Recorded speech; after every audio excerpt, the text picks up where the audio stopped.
tariki ya 30 Kamena 2023 guhera saa 11 z'umugoroba twongeye twataramye.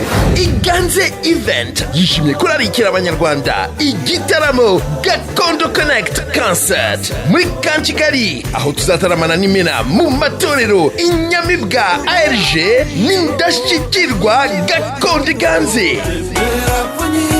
Tibagiwe umushyitsi mukuru wacu Muyango n'umutumirwa Munganyinka Alouette. Kuri tike yawe hakiri kare ukanda akanyenyeri 881 akanyenyeri 66 akanyenyeri 10 urwego ku bihumbi 10 ahasanzwe 15 muri VIP n'ameza y'umunani ku bihumbi 200. Umuryango ni 15 ahasanzwe ni 25 muri VIP. Sanga ibindi bisobanuro kuri 0788 622 852.